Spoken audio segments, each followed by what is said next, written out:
Mamileiros e mamiletes, bem-vindos ao nosso espaço semanal de diálogos de peito aberto. Eu sou a Juva Lauer. Eu sou a Cris Bartz e hoje estamos aqui para te ajudar a fazer uma coisa muito importante na sua vida: sonhar. Já dizia o Renato Russo, antes eu sonhava, agora já nem durmo, né? A gente está vivendo uma epidemia global de déficit de sono. A gente está vivendo uma epidemia global de privação de sono. A gente está, todo mundo, dormindo menos e pior do que o necessário. Imagina sonhar, é muito luxo, né? No meio dessa confusão toda, a gente sempre precisa de ajuda para entender. A gente sonha, mesmo quando não lembra. Existe sonhar bem? Existe sonhar mal? Juliana, quem que a gente trouxe para ajudar a gente a entender o mundo dos sonhos? Nós temos o prazer de receber o autor do livro Por que Sonhamos, Rahul Jandial. Ele veio para a Bienal do Livro e a editora Sextante fez essa ponte para o Mamilos para a gente ter uma conversa que a gente tem certeza que vocês vão adorar. Esse livro, pessoal, tá tudo rabiscado. Ele já tá todo escrito, porque a gente tem uma missão aqui hoje. Dr. Rahul não vai sair daqui sem nos ensinar a sonhar. Vamos nessa? Bora! A gente precisa começar do começo, pedindo para você se apresentar para o nosso público, dizendo um pouquinho como que você chegou até aqui, qual é a sua trajetória, a sua formação, o seu trabalho, para hoje sentar aqui e conversar com a gente sobre sonho. I'm somebody who's been missing Brazil for the last 20 years. That's when the first time I arrived here in Rio. And then I took a flight to Sao Paulo and then to Iguaçu. It's maybe 20, 23 years ago. I'm 51 now. I was in my late 20s and quite adventurous with travel. And in that journey, I was also training in brain surgery. And then I became a neuroscientist. And then I've taken care of 10,000 patients and operated on 3,000 patients. So the master class of humanity is through my patients. The other master class is I have 3 sons, age 18, 19, and 22.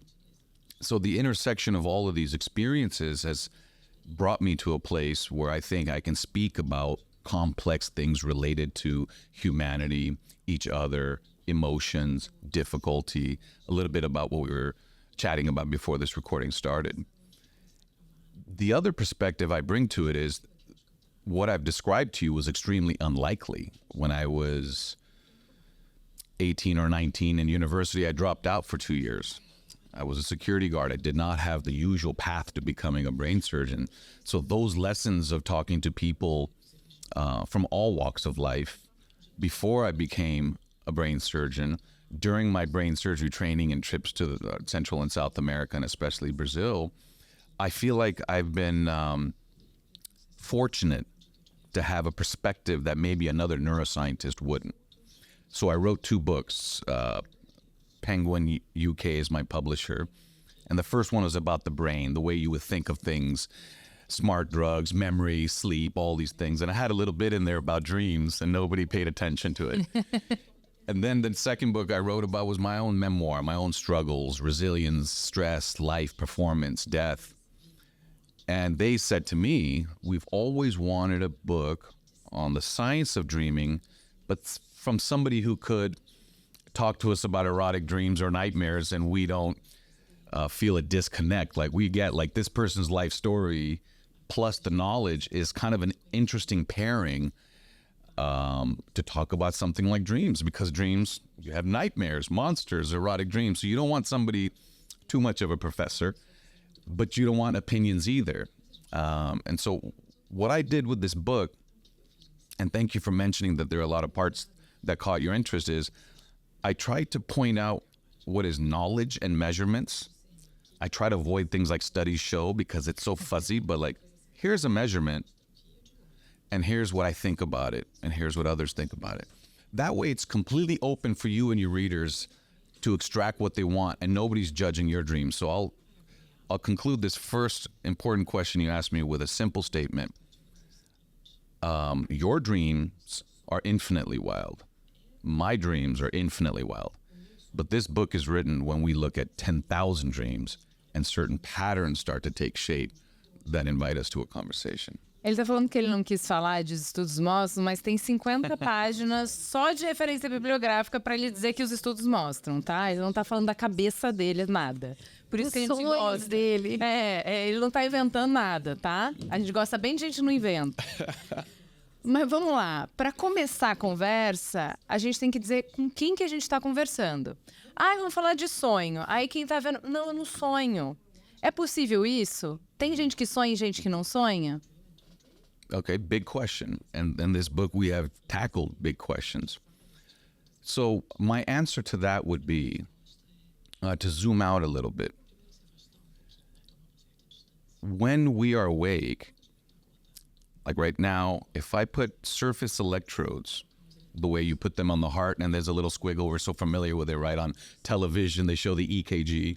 Well, if you put a lot of them on your scalp, your brain generates electricity, like electrical eels, right? They generate electricity. Our neurons, are over 100 billion neurons, connect to make electricity that's enough to charge a small light bulb. So if you put those surface electrodes, we get an electrical pattern, just like a little one for a heart. When you sleep and are dreaming, that electrical pattern is just as robust. It's just as wild as when you're awake. So that's a measurement. That's not my opinion. So when we sleep, the brain is not resting. It's using glucose out of the blood. It's sparking electricity, even though we remember some, remember none, remember all. The person who says, I don't remember my dreams, and the person who says, as we were talking earlier, sometimes I can't stop remembering my dreams, their brain electricity patterns are similar. They're equally robust. So if you think you don't dream, I would say two things. Your brain goes through the dreaming process. It's your dream recall that's blunted. And we all remember at least one dream, the nightmare. So the question is that it's not that we don't dream, it's that we have a variety of dream recall, robust dream recall for all children with nightmares. It's a universal dream. Seems to fade. And then with my cancer patients towards the end of life, dream recall improves. They have dreams of reconciliation and healing, much more than when you just look at the difficulties they're going through, you would think they're having nightmares. No, but it seems like dreams come to the rescue. That part's my opinion. But the measurements are the same of the brain, whether you remember your dreams or don't. Agora, eu consigo ter um padrão para reconhecer quem consegue lembrar do sonho e quem não consegue lembrar do sonho? Às vezes, os meus sonhos são muito vívidos. Eu acordo e falo, quase como uma dúvida, isso aconteceu ou eu sonhei? Eu passo longos períodos sem lembrar de nenhum sonho. A gente consegue entender por que isso acontece? Porque algumas pessoas nunca se lembram dos sonhos? So, two questions there. And I'll give you two answers. The reason why we the biological idea that I have for why we don't remember a lot of our dreams is that it's to avoid waking and dreaming confusion. That I believe, so when I say I believe, it's not that there's a study out there I don't want to share with you. It's just a thing that's almost impossible to measure. But when I look at all patterns of science, there's something called autobiographical memory. We know how to tie our shoelaces. People with Alzheimer's, they remember how to tie their shoelaces, but they start losing autobiographical memory, the moments of their lives that are stitched together every morning. And so for that continuity of our life experience, we have to sort of forget the adventures that we have at night. So I think there's a purpose to having clear boundaries between a waking life and a dream life. That dream life happens, but to avoid dream and waking confusion, I think we're designed to forget most of our dreams. I still think they're doing a very important process at night. We can get in that later. The other thing you're talking about, why people dream more or remember their dreams more, that some patterns take form when you look at that. It's not a measurement, but it's a questionnaire. It's a survey. When you ask a large group of people, vivid dreamers tend to be more creative. People who have nightmares tend to have more creative jobs. That doesn't mean if you have a nightmare you're creative, or if you're creative and you don't have dreams that somehow you could be more creative. It's not we can't zoom in that much, but vivid people with vivid dream recall tend to be in more of the creative spaces. I think that's interesting. And then, dream recall, I think, is limited for us in the morning to serve a function. But there are ways in which we can hold on to the brilliance of our nightly adventures with things in the morning during a period called sleep exit, slowing down the quick jump to executive network and outward thinking, and slowly coming to and trying to let the thoughts and emotions linger a bit and extract something for yourself. It's imperfect, but the brain electricity is showing it's a unique state of mind. Bom, você já começou a dar o spoiler. Sorry. Você já começou a dar o spoiler de um pouco desse bastidor de como que os sonhos funcionam. Porque tem gente que acredita que os sonhos são mensagens dos deuses, são premonições, é uma conexão com o infinito que nos ajuda a enxergar melhor o que a gente está vivendo. Tem gente que acha que são mensagens do subconsciente, então mensagens da gente mesmo, para a gente entender melhor a vida e a gente e os outros. Da perspectiva de um neurocientista, o que acontece no sonho? Da onde os sonhos vêm? O que eles significam?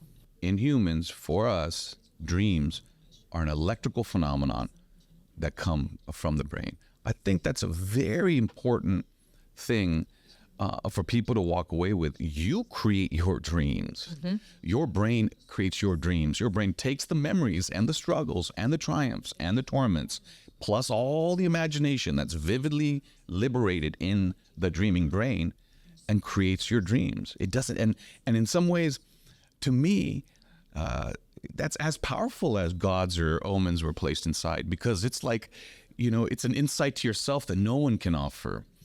And that doesn't mean every dream and every person every time, but just to have thoughts that you don't have to activate. We don't ask to sleep. We don't have to say time to dream. That there's a process inside us every night, a third of our lives, for all 7 billion brains right now on the planet, it's doing something.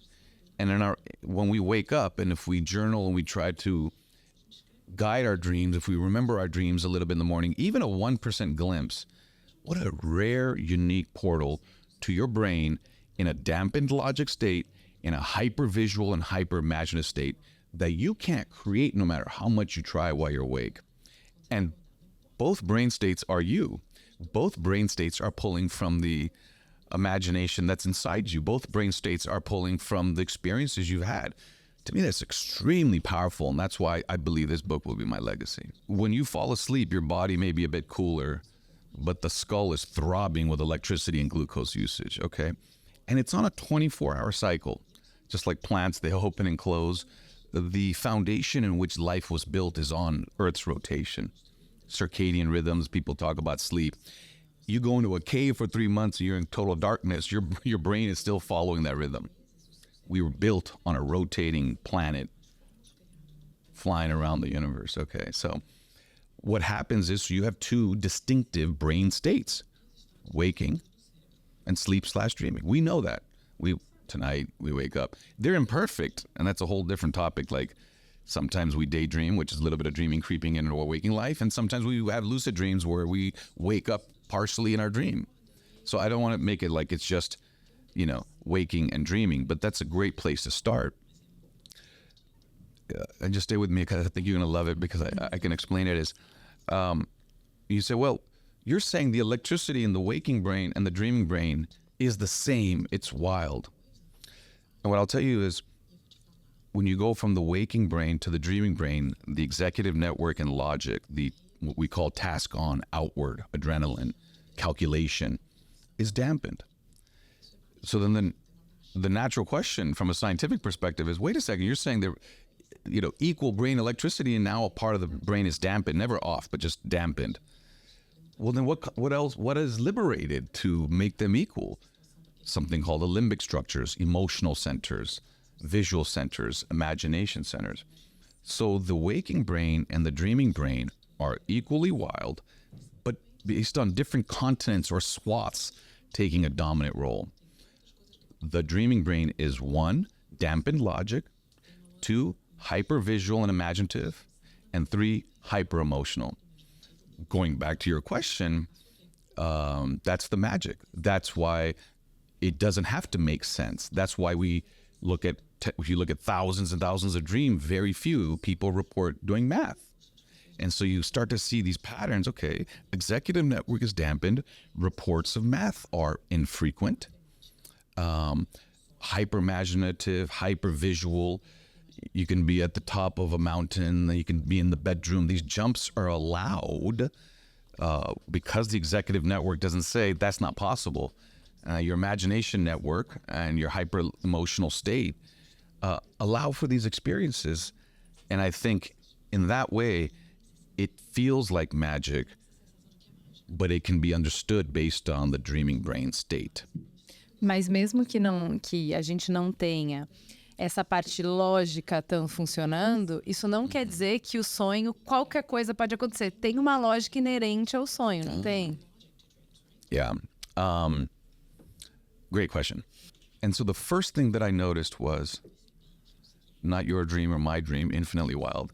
Thousands of dream reports, not those that I've done, but what Aristotle wrote, and 50 to 60 years ago, the people who've done the dedicated work of having people come into sleep laboratories, waking them up at different times, writing things down, people who are submitting their dreams. Like you start to see the survey of dream reports, you start to see the first pattern is math is uncommon.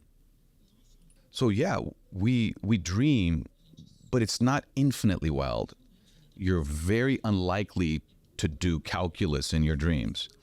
At the same time, I saw that there was a universal dream, nightmares. I haven't met a person where I have to explain to them what a nightmare is, and it seems like it's a universal cognitive event in 4, 5, 6 years old.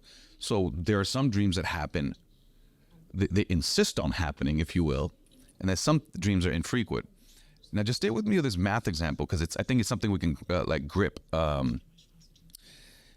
In lucid dreaming, described by Aristotle, experienced by a third of people, as they become aware, the executive network comes back online a bit. We can show this in brain scans.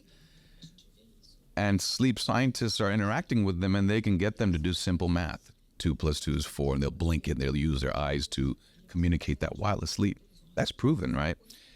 That starts to make sense to me as a brain surgeon and a brain scientist, that as awareness and executive network return, so do some of the capacities that come with that part of the brain. So that we can only do now. Aristotle can't do that. The sleep lab surveys from 40, 50 years can't do that. It's modern neuroscience mixed with all of those wonderful surveys they've done. And if there's one listener that says, wait a second.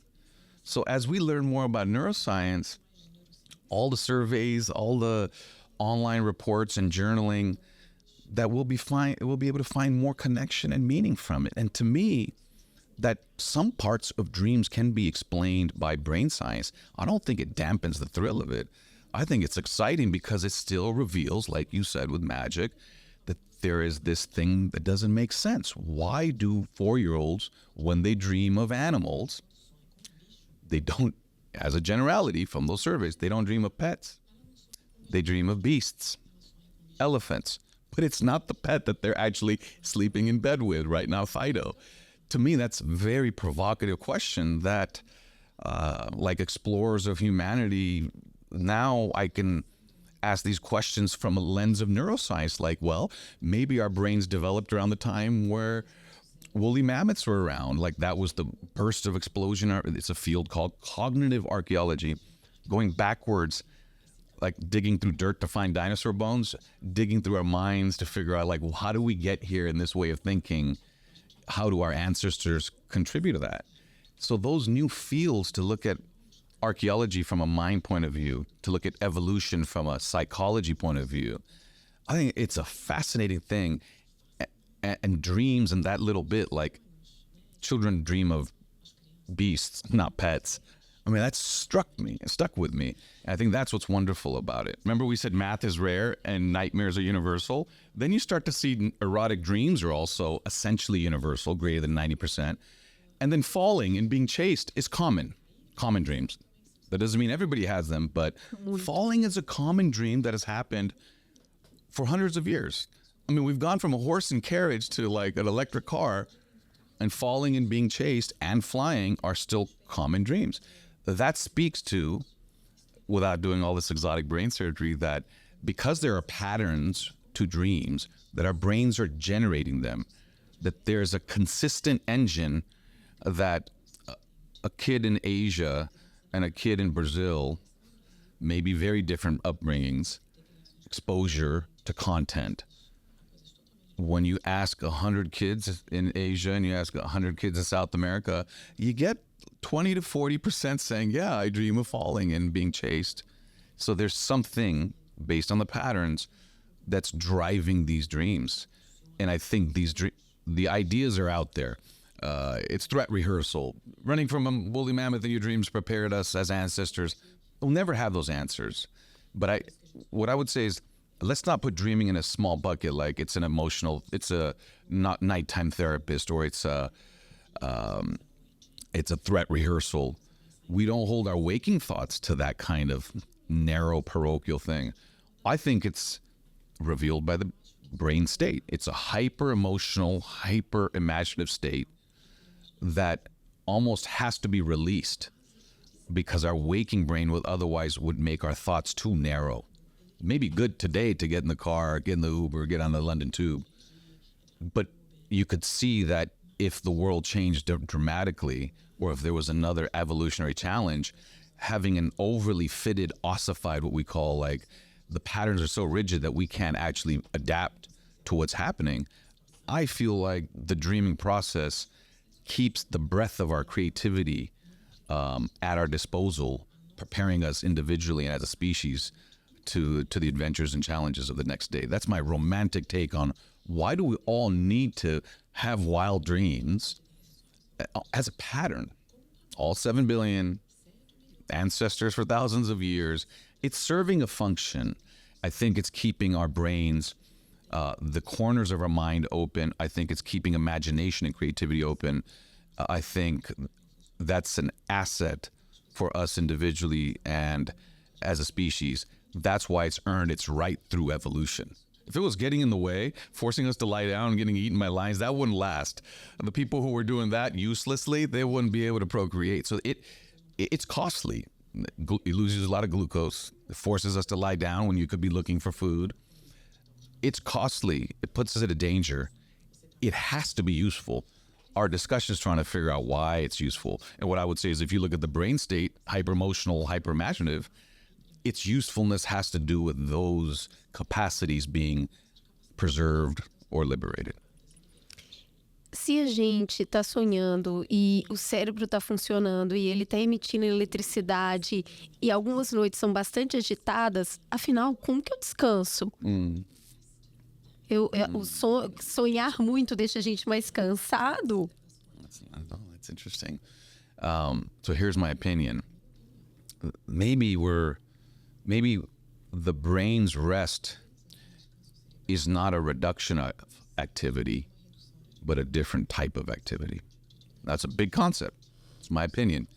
But this idea of rest is like the computer going, and then we wake up, we hit the keyboard, and you're like, just imagine why.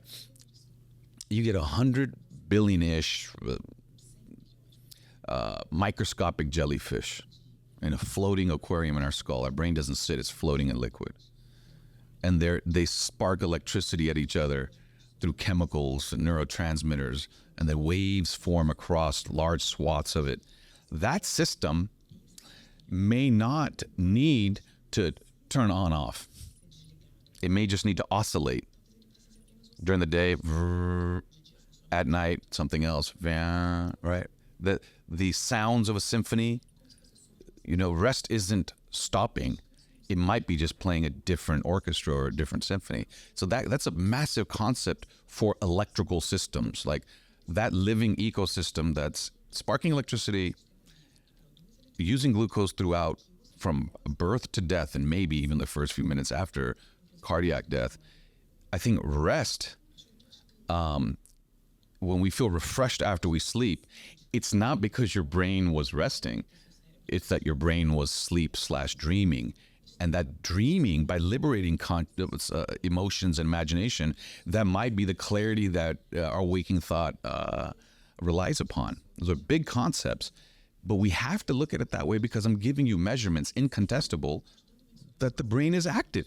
You rest, you think, oh, I got some great sleep, I'm feeling much better, but the measurements are showing your brain was wild.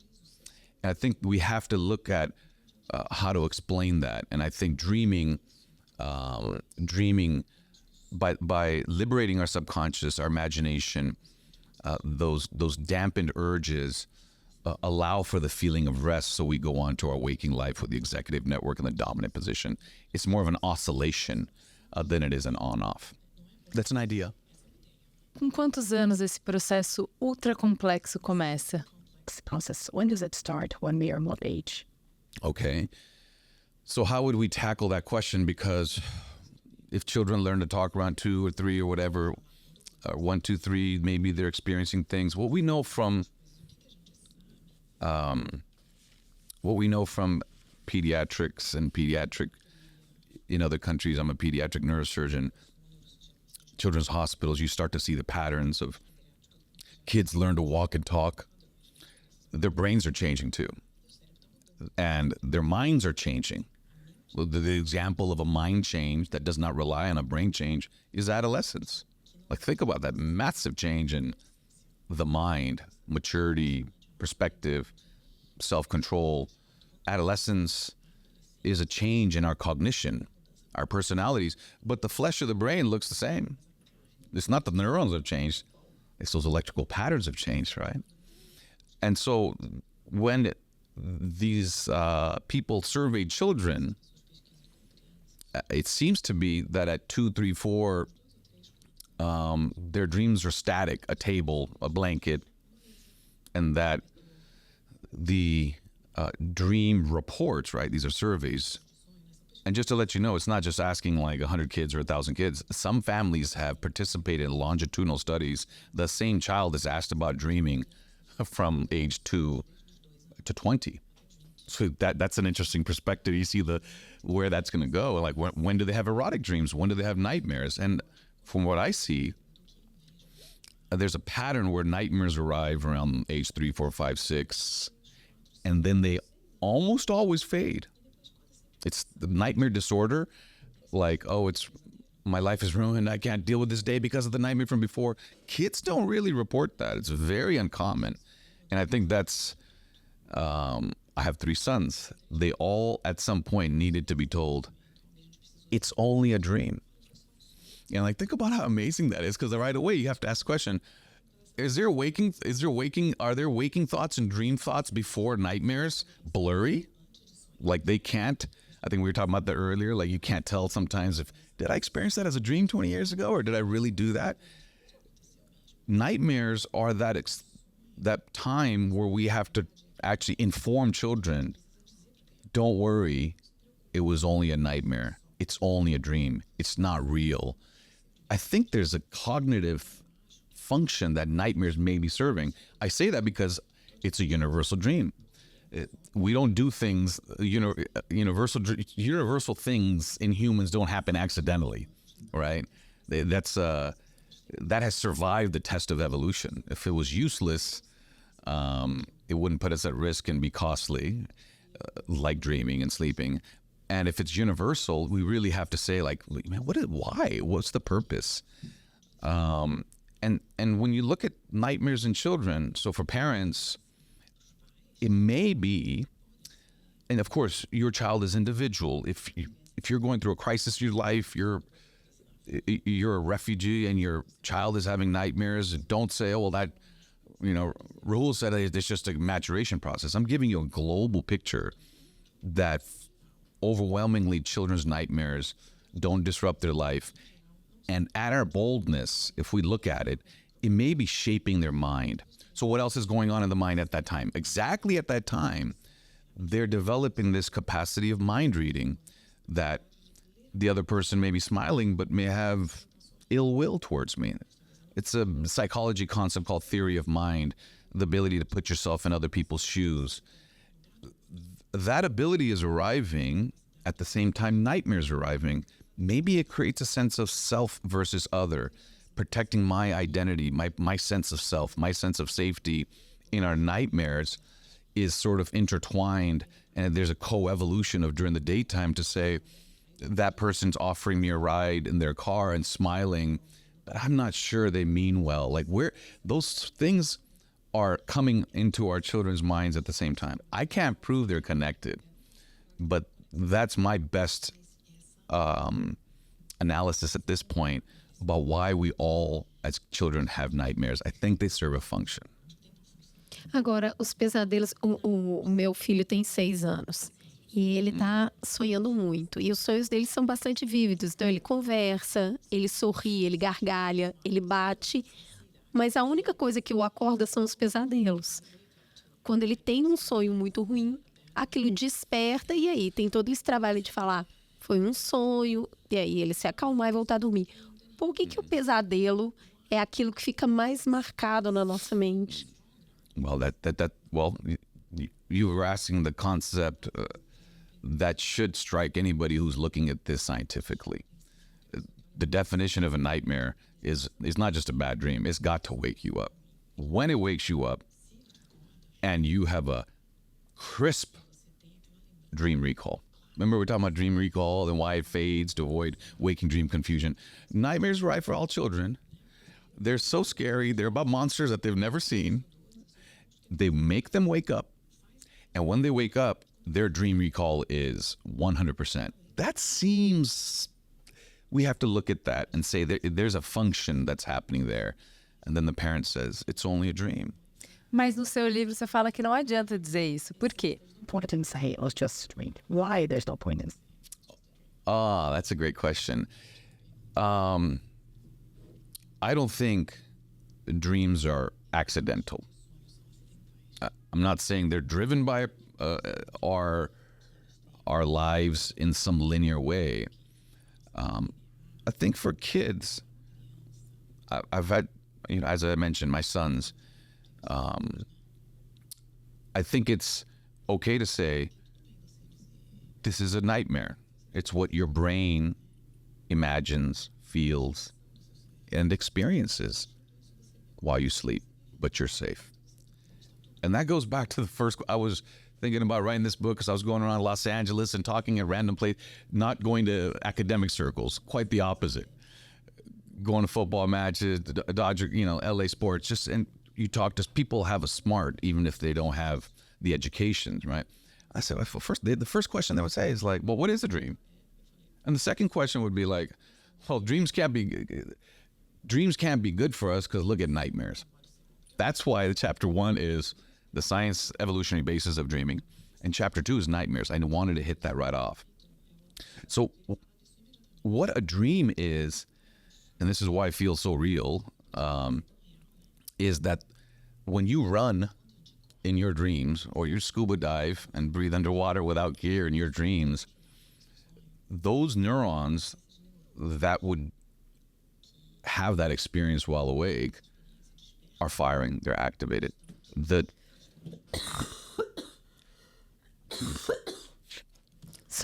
Those neurons are activated. So when you run in your dream, the little strip that we talked about earlier that controls movement, the neurons are, they're firing. That's where the electricity comes from. Now, the signals don't come down your spinal cord to your body because there's a chemical, essential chemical paralysis there, not your eyeballs, not your breathing mechanism. But at the brain level, if we had an electrode on that area, and we can do things like that underneath the skull even, not just on the surface, and you're running, the neurons are firing, generating electricity using glucose. When you're scuba diving in your dreams, or if you're running in your dreams, it's the same neurons that are responsible for running are firing. So that then you, what a rehearsal, actually. Not at just the ether cognitive level, but at the neuronal level. And I think that's what I love about not discarding dreams, but defining them, here's my attempt, is because it's at the neuronal level. It's not like the brain is quiet and something's floating like a kite above. They're emotions, thoughts, and imagination that happens in our dreaming brain state. So one, it allows it to be safe because we're resting. There's some people, who get up and different things, but that's not exactly what we're talking about here. You're in a safe slumber and your brain is imagining, moving, feeling, experiencing, navigating awkward social interactions, having emotions and sensuality, which might even repel you when you wake up. Those are not, those are true experiences in my opinion. So when a kid says, when we say, hey, it was just a dream, I think if we broaden the concept and say, there are things that we imagine, there are things we feel that happen in the safety of sleep. I think that's a better way to talk to children about it and say, hey, everybody has nightmares. I had them. Your friends are going to have them. It's good for you to realize that your imagination is wild, that your imagination is not always under your control. And as you get older, you'll see your relationships, your feelings are also not completely in your control. Embrace the fact that our brains cannot be completely reined in, and then feel good about that because you'll always be creative. You'll always be open to new experiences. I think putting it in a romantic way at the age appropriate time for a kid lets them grow up and say, the reflecting on dreams is a part of my daily hack, right? We have so many wellness things. Well, this portal to our own mind and brain is free and accessible to all. And up till hopefully this book, we've been neglecting it like it's only a dream, forget it, dreams are meaningless. O que eu acho bacana que você fala no livro do Foi Só um Sonho é que é um jeito de você desconsiderar a experiência que a criança está tendo e ela viveu aquilo, porque se vai ativar as mesmas partes do cérebro, é vida igual. Então, assim, o que ela sentiu, o pavor, o terror, e não é nem igual, porque é amplificado, porque as nossas emoções estão amplificadas do estado do sonho. O que me leva para se é real para a criança, quando eu estou traindo meu marido no sonho, também é real. O que eu vivi ali... E eu digo mais, no livro, você fala que a gente jamais vai ter, na vida real, o orgasmo que a gente tem sonhando, por exemplo. E agora? Então, eu potencialmente traio meu marido mais do que ele jamais faria comigo, eu faço meu sonho. I'm not afraid. Fácil. É isso? I'm not afraid to talk about this. Yeah. É real, então. Meu marido pode brigar comigo porque eu realmente estou traindo ele. If we cheat on our lover in our dreams, are we emotionally cheating? I don't know. Well, I think it depends on the relationship. But let's look at erotic dreams. Universal. In science, when we get to 90, when you do surveys and it's like 92%, it's essentially everybody. E 8% mente. Excuse me? Yeah. Or if you ask them at different times in their life. So universal dreams, nightmares, 3, 4, 5, 6. Erotic dreams. Of course, it varies as different maturation, different experiences, different challenges. Growing up as a prepubescent person in this world is filled with dangers too. I mean, I want to leave room for all of that. Especially when you work in the hospital, you see the different experiences, traumatic and all that. That said, as a general pattern, it tends to happen before, erotic dreams happen before the erotic act. To me, Se eu tô sonhando é porque eu tô desejando fazer, é isso? Vai rolar uns divórcios depois desse programa. Or it's, yeah, or just let's zoom out of you keep going into the divorce part, but no, but like it's não, porque você sabe que esse é um clássico, você acordar bravo, brigando com a pessoa, e a pessoa fala, mas eu não fiz nada, mas na minha cabeça você fez. E aí? Yeah, the betrayal was at your neuronal level. But look, the erotic... Você não pode fazer isso nem no sonho. Meu Deus, acabou o mundo. I know. Listen, I know, right? I like that point. Please don't take me to jail for what I thought, only for what I do. Por favor. That's an important philosophical point. Can we be? And with this world of neural scans and brain reading, that's out here on neurotechnology, on how much access we should give companies to our thoughts and brain. That's a fun one for somebody who's more into AI and technology. But I'm ready to talk about this topic. I'm not afraid, because I think it's fascinating and important. It almost seems like a playbook is given to us. Before we know how to have sex, we have sex in our minds. And it's a drive. And when you look at procreation, that's an important thing, it kind of fits that nightmares maybe cultivate a sense of self versus other for protection. And then erotic dreams arrive as a guidebook or as a reminder that the next thing that must happen is the erotic act, and they come a little bit before. But these are my opinions, but based on these patterns. And if that's the pattern on when they arrive in children. When you get to adults, what's interesting about erotic dreams is across cultures, they're universal, and it seems to be across cultures, infidelity is also very common. So we all cheat in our dreams. So what to make of that? At a biological level, you could say that. The other interesting thing is, and we cheat with. We cheat with. It's not like some chimera of your perfect person, like Pedro Pascal and Brad Pitt or whatever. I'm not saying that's mine, but I'm just. You responded favorably to that. So it's not a chimera. It's actually people in your tribe, people around you, even repellent bosses. So. When I look at that, to me, it just seems like it's desire, and it's desire directed to people within the tribe, and it's something related to procreation, and that the infidelity, it has to be interpreted within the context of your relationship.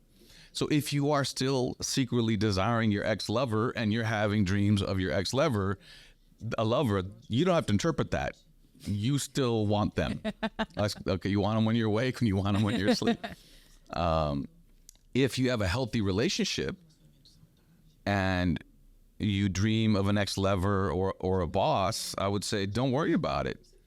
You're in a healthy relationship, and that's just the solar flare of desire being directed at people around you in your tribe, and maybe that has an evolutionary basis. That's just an idea. If you're in a bad relationship and you're dreaming of an ex, I think that's congruent, consistent with what you're having. So dreams of an ex-lover, their interpretation has to do with the relationship you're in. And I'm not trying to dodge the answer. That's true for all dreams. The same dream in your life at age 20, returning at age 40 might mean something different. And same thing, dreams of lovers and ex-lovers and people in our environment have to be reflected upon within your current relationship and what you do feel about your ex-lover. If you've moved on, dreams of an ex-lover, I don't think mean anything, because healthy relationships, people still have dreams of infidelity. What's interesting to me is that those dreams are not a chimera or an idealized figure. They tend to be within the tribe, small crew, not very creative in who's the participant in the erotic activity, but the erotic activities and the locations tend to be quite wild in these descriptions. So, that's as much as I can say. Quando a gente pode dizer, então, que sonhar com o erótico pode também nos ajudar a ter uma vida erótica melhor, porque se no sonho eu consigo talvez escapar um pouco das canaletas civilizatórias, né? Que é aqui com quem eu posso, que hora eu posso. Então, se no sonho eu estou livre para explorar essa sexualidade, isso me ajuda também a estar de vigília? I'm not afraid of that question either. I think that's a good one, because in erotic dreams, you don't need to have a lover in waking life. So here's so erotic dreams, I get asked this question about sexuality. Do they reveal some latent desire if you have it in your dreams, but you don't? I don't think so. I think part of the limitation here is the surveys have been done in such a narrow group of people. We don't have a broad understanding. But as we bring in diverse people, diverse experiences, anonymous so they can be open, in the next 5, 10, 15 years, somebody other than me will be able to put together, if you have dreams of homosexuality or bisexuality in your dreams, does that mean you're really bisexual? You just haven't figured that out yet. I don't think so, but I want to welcome people to bring that in. In an erotic dream, there's this painting by Picasso, and the hand is, by the sexual organs, but an erotic dream does not rely on self-stimulation. And so this is, again, a very fascinating thing, that your sensuality, your feelings that the body is being touched can be just created by the brain. So your imagination liberated, your emotions liberated, don't rely on anything below the neck in the dream state. And earlier, if we said if it's a hyper-emotional state, you could argue that orgasms within a dream state can have the potential to be more emotional, to be more visual, to be more visceral. You don't need the bodily stimulation to register the feeling at the brain's neuronal level. The brain can, at the neuronal level, create all those feelings of touch, of sensuality, of erogenous touch. I think that's also a wonderful gift of the dreaming brain. E aí, só para a gente não fechar sem entrar nesse terreno, todo mundo quer saber o que significam os sonhos. Quero interpretar. E eu achei muito fofo que você fala que o fato de conversar sobre o sonho aproxima as pessoas, tem um efeito positivo sobre as relações. Então, a gente já tem vários mapas para interpretar sonhos. Dá o mapa do seu livro, como você ajuda a interpretar sonhos. From what I've seen from the brain states and the surveys, I think there's a common sense approach here. One is there are dreams that don't need interpretation. You're going to give a speech and you show up naked in front of the podium because we're afraid of public speaking. So many dreams don't need interpretation. Some dreams are just images and emotions, just like during the day, that they don't always have to make sense, right? We don't expect all of our waking thoughts. So I call those junk dreams or junk thoughts. Number 3, there are universal dreams, nightmares and erotic dreams that we talked about. I think they serve a cognitive function. I think they have an evolutionary basis because they're universal. And then there are genre dreams. My patients, end of life, they tend to have a certain pattern of dreams, increased dream recall, reconciliation. It fits the life event. Pregnancy, dreams of rolling over on a baby. I mean, it's like, your waking life is so intense that it fits your dreaming life. So again, it doesn't need interpretation. So what it leaves us is that occasional, hyper-emotional, hyper-visual dream.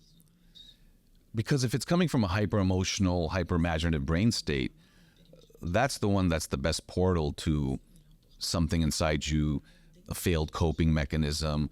You feel like you're doing fine, but maybe the dream is a knock on the door that, hey, you should think, reflect, a perspective shift. I think it has to be with the dreams that are hyper-emotional, hyper-visual. And my guidance or hope actually would be that when that residue lingers into the next day, don't say it was just a dream. Say it was a window to my thoughts and imagination during a unique dream state that's particular to me. That is your therapist. That is your self-reflection. That is your life well lived. You don't have to, it's free, it's accessible, it's for all of us. You don't have to rely on someone else. You don't have to go to a book or a manual to make sense of it. It actually puts the responsibility on us to reflect, why am I thinking that way? Why do I feel that way? Why did I imagine that? And I think just the process of doing that, those few moments, is in itself a gift, to slow down and pause in the morning and not grab the phone immediately. to not let the executive network come online too quickly, to linger a bit if you have the luxury. And I know for myself, when I jot down my thoughts in the mornings that I can, when I have good ideas, when I have a change of perspective on a lover or a friend, it comes from those moments. It's filled with bad ideas, but my good ideas have come from that sleep exit period when I have, now that I have the luxury of not quickly jumping onto my phone or answering the telephone. Tem só mais uma pergunta que eu gostaria de fazer. Atualmente, muitas pessoas precisam de medicação para dormir. Muita gente está tomando medicamento para dormir. A gente já sabe se isso afeta o sonho, anulando, ou seja, não existe porque o cérebro está sobre um outro tipo de efeito, ou se algumas medicações até superestimulam o sonho. Qual que é a informação que a gente tem entre medicação para dormir e sonho? This is a brilliant question. What I found when you look at, so as a surgeon, patients get anesthesia. They're on chemotherapy. People are taking sleeping pills. There isn't a neat way to predict that antidepressants lead to this effect on dreams or sedatives lead to this effect on dreams. The dreaming process continues despite the medications we're on. It seems like sleeping aids, they may not disrupt the sleeping process, but they disrupt the dream recall in the morning, as does marijuana. So the drugs don't fit a neat pattern, but they definitely affect dream recall. Tem uma pergunta que a gente não fez sobre pesadelo, que eu acho importante. A gente acabou falando só da função do pesadelo nessa fase infantil. Mas no livro você fala, eu achei muito interessante, que, por exemplo, estudantes que tiveram um pesadelo com a prova vão melhor na prova no dia seguinte. Que pessoas que têm pesadelos no processo de divórcio tendem a processar melhor o divórcio. Qual é a função do pesadelo, já que você falou que ele é universal, então ele deveria ter uma função depois que a gente cresce? The pattern of nightmares, I think there's a pediatric and an adult pattern. In medicine and surgery, you see diurnal, you see like patterns that can happen in bimodal peaks and stuff like that. In adults, some are direct replays of bad memories called flashbacks. And then there are those that we imagine and we create, and people with depression tend to have nightmares. Most importantly, it's the pattern of nightmares. If you have an occasional nightmare, not a problem, and you're used to that. But when you see new onset, meaning you don't have nightmares, and you start to have nightmares, and they're progressive, that's linked with depression and suicidal ideation. That doesn't mean that person will commit suicide. I'm just pointing out a link. So for me, adult nightmares, the pattern, they show up, they get worse. They're a bit of a psychological thermometer. Importantly, that change in nightmare patterns may happen while you feel fine during the day. And there's one concrete example of how dreams can be a portal to your life that you have, that's just inaccessible with your waking brain. And the last one I'll leave with you is, can dreams predict the future? There is one example in which they can. Men in their 50s that have something called dream enactment behavior, where they act out their dreams. Their partners bring them in because there's violence and fighting in the bed. About 10 to 15 years later, they almost always develop Parkinson's. So just think about how, even if that's the only example ever in the next 100 years, that the Parkinson's brain, that as it withers, its first warning flare was a change in dreaming 14 years ago. That's just meant to leave people open-minded about dreaming. Even if that is the only thing, just think about how powerful that is. That a decay in the brain, its first search for help, or its first warning, is a change in our dreaming patterns. So even though it's uncommon, even if it's one example, as a brain surgeon, as a neuroscientist, as a man, as a parent, I love knowing that example. That all you need is one unicorn to know that unicorns exist. So in that way, at least in that way, dreams do predict the future. Ai, me deu vontade de dormir.